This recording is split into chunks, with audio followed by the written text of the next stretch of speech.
In 1978, Frederick Valentich radioed air traffic control from 4,500 feet above Bass Strait, and then described an aircraft that appeared on no radar, reported it orbiting him from above, and vanished mid-sentence with the entire strait and every airfield within range turning up nothing. And that is the problem. Frederick Valentich was 20 years old. He held a Class 4 instrument rating, had logged 150 hours of flight time, and was working toward a commercial pilot's license. On the evening of October 21, 1978, he pre-flighted a rented Cessna 182L at Moorabbin Airport outside Melbourne and filed a flight plan for King Island, roughly 130 miles across the strait. The weather was clear. Visibility was excellent. He planned to be on the ground by 9 o'clock. Before departure, he called ahead to King Island Airport to arrange fuel. No one there was expecting him. No one had a booking in his name. He had told friends he was picking up crayfish.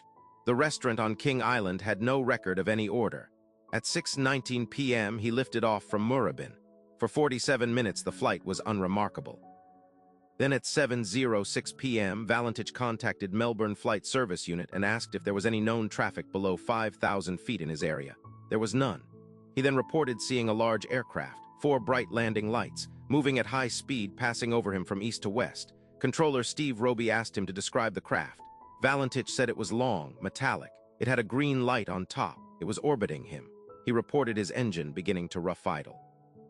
He told Roby the object was now approaching from the north. Then he said, "It is not an aircraft." 17 seconds of silence followed. Then a loud, sharp, metallic scraping sound came through the frequency. Melbourne had been tracking Valentich's transponder. It disappeared from the screen at 7:12 p.m. He was never heard from again. Searches began the following morning. Aircraft swept Bass Strait in overlapping grid patterns for the next 2 weeks. Ships combed the sea lanes between Melbourne and King Island. Investigators checked every airfield in Victoria and South Australia. No wreckage, no fuel slick, no debris field, no emergency locator beacon signal, no life raft, no body. The sea floor in that section of Bass Strait runs between 40 and 60 meters deep, not so deep that a Cessna would disappear without trace. Previous crash sites in the same strait had yielded wreckage within days. This one yielded nothing. King Island Airport confirmed no Cessna had landed. No aircraft matching Valentich's registration had made unscheduled contact with any nearby field.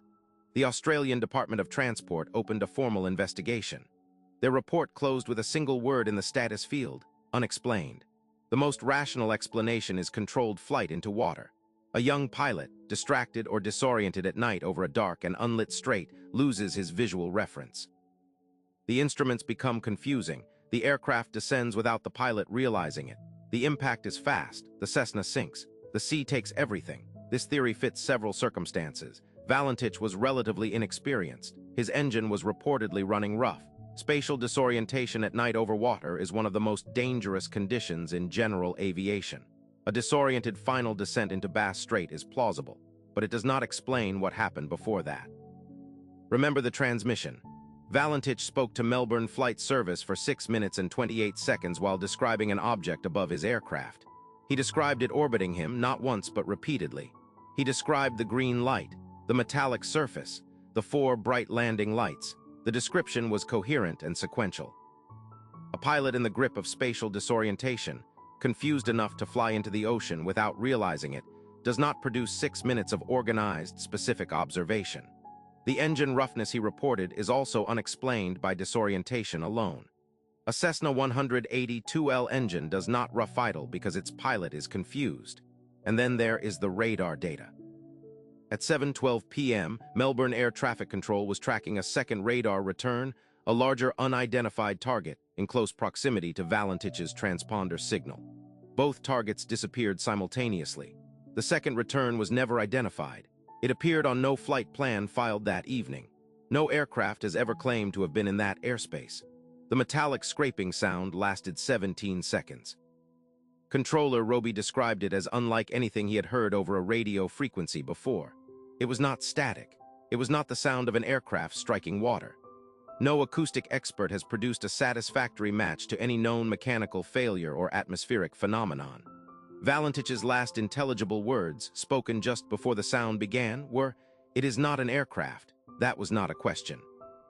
After 6 minutes of describing something directly above him, that was his conclusion. Then came the sound. Then nothing. The Australian Transport Safety Bureau case file remains open.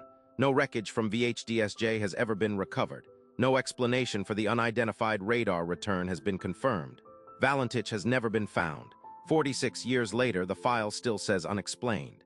If he flew into the sea, what was on that radar and what did he see?